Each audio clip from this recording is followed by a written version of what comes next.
वरिष्ठ पत्रकार नीरजा चौधरी की किताब हाउ प्राइम मिनिस्टर्स डिसाइड, इसमें उन्होंने मनमोहन सिंह के प्रधानमंत्री बनने की कहानी बताई है। क्या है वो कहानी, आइए आपको दिखाते हैं। एक सस्पेंस थ्रिलर जैसा था साल 2004 का लोकसभा चुनाव। अटल बिहारी वाजपेयी की सरकार अपनी लोकप्रियता के शिखर पर थी।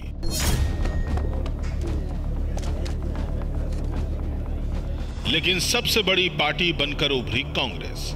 बीजेपी को सत्ता से बाहर रखने के लिए लेफ्ट फ्रंट समेत ज्यादातर विपक्षी पार्टियों ने सोनिया गांधी को प्रधानमंत्री बनने के लिए समर्थन दे दिया।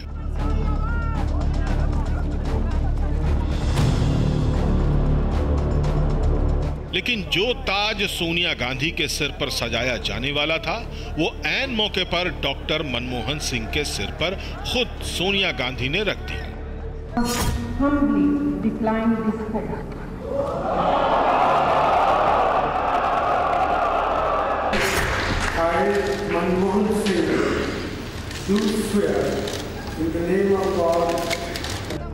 ये कहानी सबको पता है, क्योंकि इसी के बाद सोनिया गांधी को कांग्रेस ने त्याग की देवी बताना शुरू किया। हालांकि इस त्याग की इनसाइड स्टोरी कुछ और ही थी।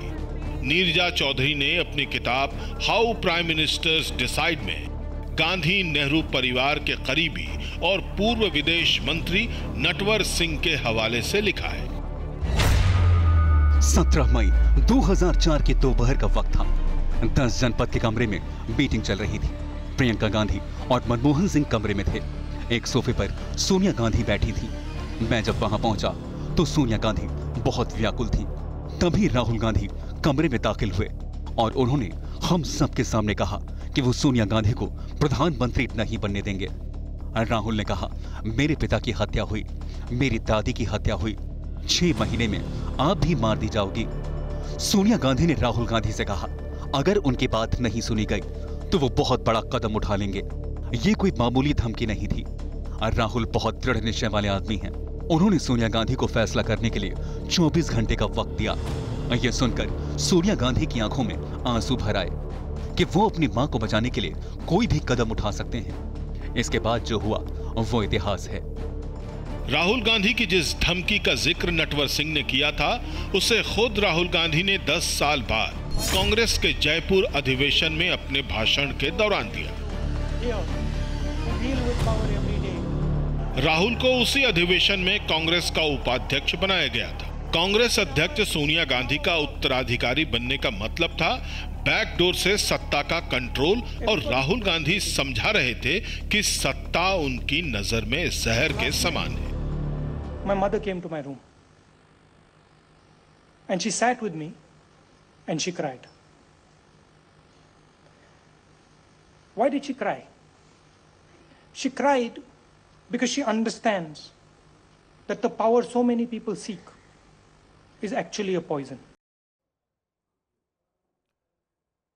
तो ये सारी जो चीजें हैं आज लोगों की आंखों में, उनके जहन में एक बार फिर से तैर रही हैं, जो मनमोहन सिंह के जीवन और उनके खासकर राजनीतिक जीवन से ज्यादा जुड़ी। राजेश जी, लेकिन अगर मैं कहूं कि आप एक कंपैरिजन अगर आप ड्रॉ कर पाएं कि एक वो दौर था जब मनमोहन सिंह राजीव गांधी के साथ जुड़े रहे और फिर उनके जाने के ठीक बाद वित्त मंत्री के तौर पर उन्होंने एक ऐसा फैसला लिया जिसने नेहरू और इंदिरा की जो एक पॉलिसी थी उसको बिल्कुल अबॉलिश कर दिया, उसको पलट दिया। एक ताकतवर वित्त मंत्री के रूप में नजर आते हैं।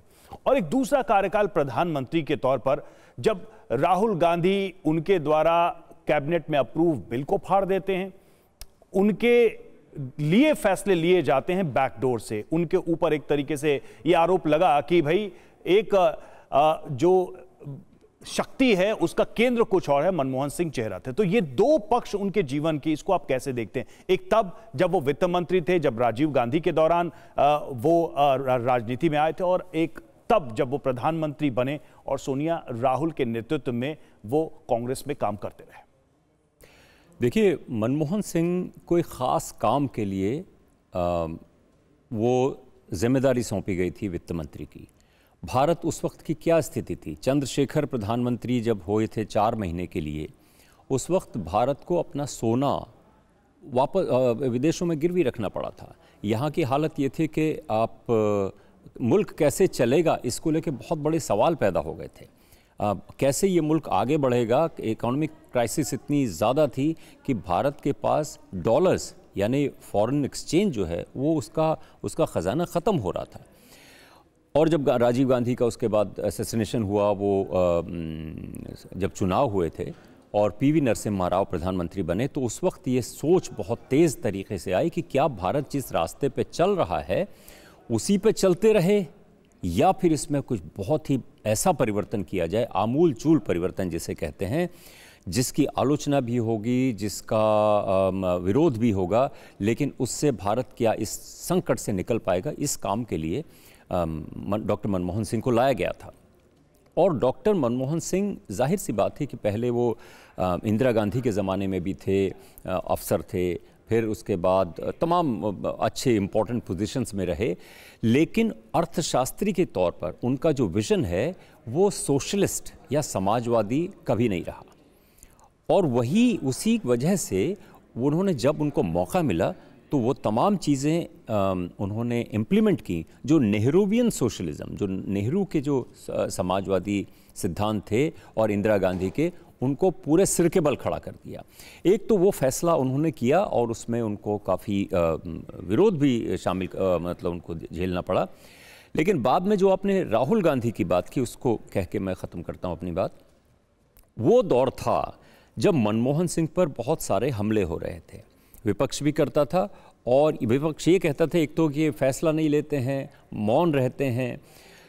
मीडिया उनके प्रति बहुत ज़्यादा हार्श था। उस वक्त मीडिया की स्थिति ऐसी थी कि वो जनतंत्र का मीडिया था और अपने प्रधानमंत्री से सवाल कर सकता था। अभी प्रधानमंत्री सर अपनी बात आप पूरी करिए क्योंकि ये बहुत ही ये इंपॉर्टेंट मैं बात कह रहा हूँ। प्रेस कॉन्फ्रेंस जो है मनमोहन सिंह वो लगातार करते थे, लेकिन मीडिया ही नहीं, मीडिया को ही जिम्मेदार क्यों ठहराया जाए, उनकी पार्टी के भीतर राहुल गांधी ने भी